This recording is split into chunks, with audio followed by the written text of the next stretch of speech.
Want a snack? Let's start off with a true statement, shall we? Shinichiro Watanabe is a genius. No, but for real, I feel like this man has snuck his way into my anime-loving heart. Well, actually, I don't think he snuck in per se. It was more like bam, bam, bam. Anyway, Shinichiro Watanabe is a creative directorial genius who's known for shows like Cowboy Bebop, Kids on the Slope, Space Dandy, Carol and Tuesday, and of course, Samurai Champloo, which we're going to talk about right now. Alright, let's go. You ready? You focused? Okay, cool. So Watanabe has this amazing ability to combine elements of music with animation. And I'm not just talking about regular music like anime openings and endings, right? Though Samurai Champloo has a really good opening and ending.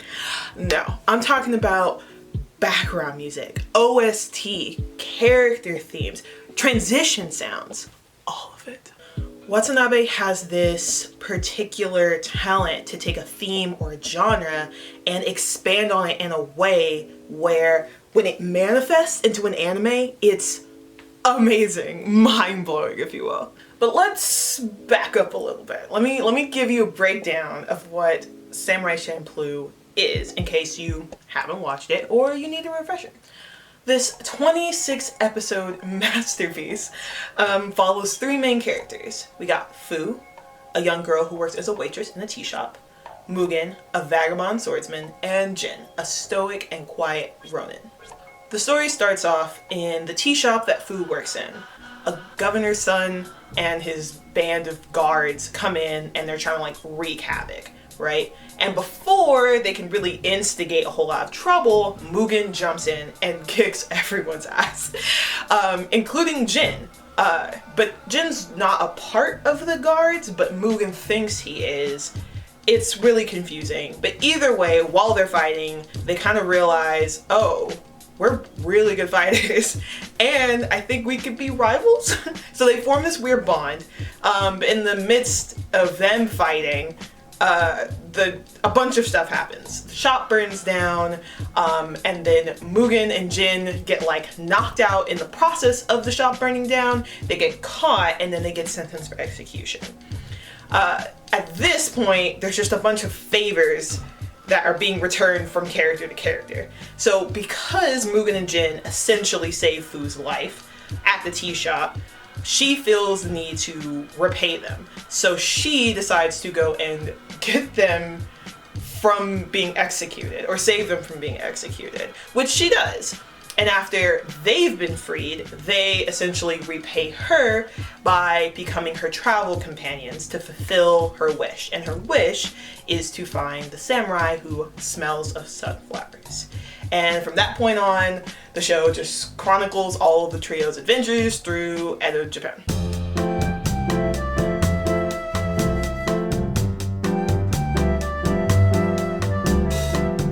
So we gave a synopsis, but now it's time to go deep. Alright, so if we look at the further description of Samurai Champloo, we see that it's a mix or blend of two things: hip-hop aesthetics and Shanbada aesthetics.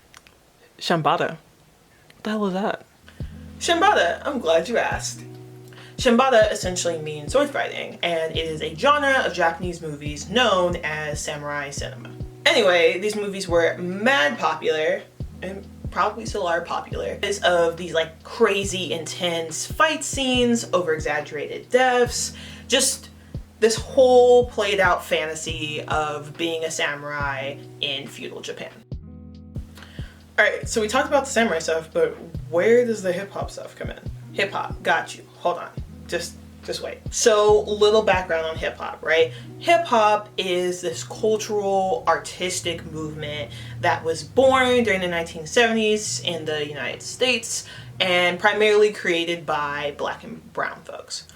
I don't want to get too deep into the origins of hip hop because I feel like it's more widely known, but I will just say that hip hop acts as a foundation for so much modern music. The same way we see in hip hop music, it's taking samples from songs to make new beats and new sounds, right? You're taking something that was original and you're alternating it into something new or something different. And I feel like that is the foundation of what hip hop is. And that's what's being emulated in Samurai Champloo. When you think about feudal Japan, or at least when I think about feudal Japan, I think about things that are classic, old, refined, right? And hip hop has the ability to disrupt that refinement. In any other situation, feudal Japan and hip hop would have no correlation with each other whatsoever. But that is essentially the goal of Watanabe. He's creating this anachronistic setting of the two to essentially help influence each other to make the show work. Yes, Samurai Champloo is a story about a trio's journey through Japan, but nothing is normal along the way. If anything, there's a modern twist on every single thing that happens in the show, in every episode, right? You got beatboxing bandits, eating contest, a bug fighting ring. Yo, there's a zombie episode. Hip hop essentially creates the tone of the show. It has its upbeat moments, it's a little chaotic, but overall, it is a remix of what feudal Japan would be like if it had those modern elements. Do you see what just happened? Oh my god. Oh my god. Oh my god. Oh my god. Oh my god. That's crazy, right? It's a remix. Do you see the intentionality that Watanabe has? Oh my gosh. Because of course, you remix songs, it's remixing the story, like, oh my god. Oh, and I didn't even talk about the best part, right? So the actual title, so Samurai Champloo, is a play on words. So remember when we talked about Shenbata? So Shenbata, right, means sword fighting, right? It talks about samurai. But there's another word called Champloo, which means to mix or to hash or to blend, right? So you have these two words, Shenbata, Champloo, put together, Samurai Champloo. He blended the two words together.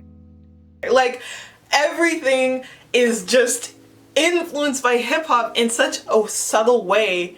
It, like, you don't even notice it until you break it down like this, obviously. I just want to thank Watanabe and his production crew because they are true geniuses.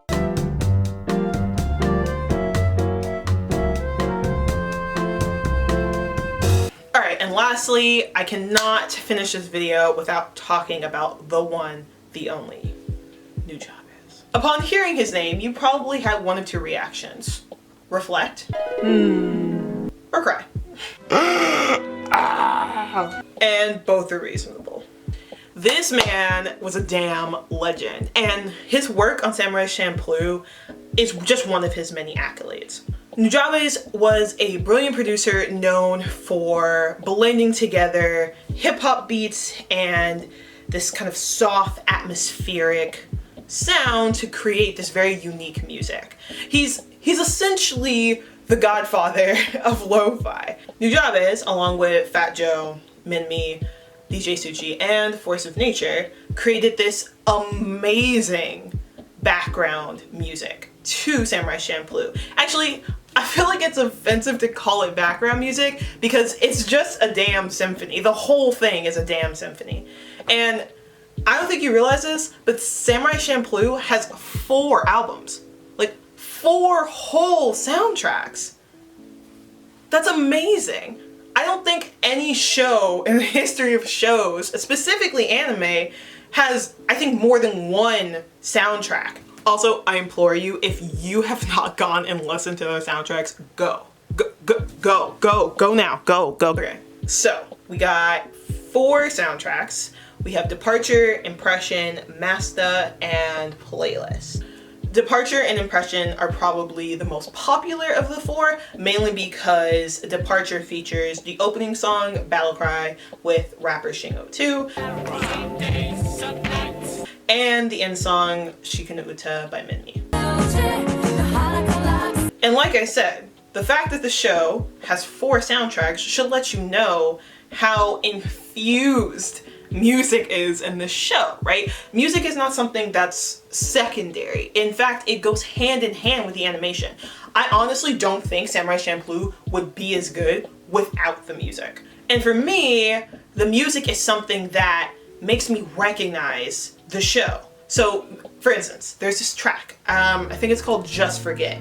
It's on the Impression album, and there's this very specific vibe I get when I listen to the song.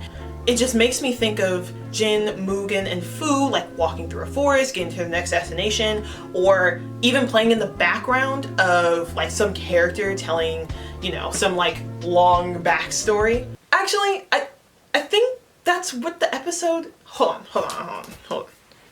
Yeah, actually, it's from episode 8. It's called The Art of Altercation. And it's like this snobby Ronin is telling his like long-winded backstory to Fu to explain why he's trying to fight Jin, I believe. But he's actually never fought him. He just keeps fighting people who look like him, which is essentially just men with glasses. Anyway, it's songs like Just Forget that allow the opportunity for hip-hop to coexist not only within the show, but in anime in general. It shows you that hip-hop is fluid and can take on any tone or shape or form. I think historically hip-hop has always had a bad reputation because people associate it with negative things, right? They're like, oh, it's just about sex and drugs and money and women and blah. And it's like, alright, whatever. But I think this show dispels a lot of those BS stereotypes, right? I don't know, I just think there's something so cool about this hip-hop combo in anime.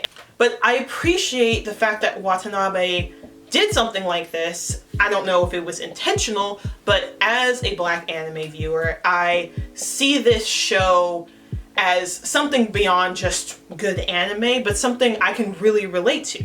Not only is he crossing over genres, he's crossing over racial and ethnic culture at the same time. Not saying that Black and Asian culture haven't crossed over before, but particularly in Samurai Champloo, we have so many elements of that crossover happening. We have Nujabes and Fat John being huge components of the music for Samurai Champloo. Nujabes is Japanese, Fat John is Black, right? We have those two people coming together to create amazing music. Then also the demographics, right? Like, who's watching the show? As a Black anime fan, I see this show and I'm like, okay, yeah, I see you. And even if you're non-Black, you can definitely see hip-hop as something to appreciate and be like, oh, okay, this is dope. I see the appeal in this. I think this is where I'll wrap up. Shinichiro Watanabe is an innovator beyond anything we could ever dream of, and just when you think you figured it out, he hits you with a deeper perspective. Hip-hop, samurai, cultural crossovers, Samurai Champloo has got it all. And honestly, I think we need to praise Watanabe more for the creative genius that he is. Just know, everyone is welcome in the Church of Watanabe.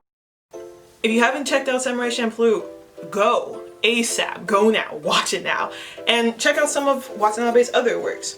Thanks for tuning in, y'all. Hope you enjoyed the vid, and keep snacking. Come by.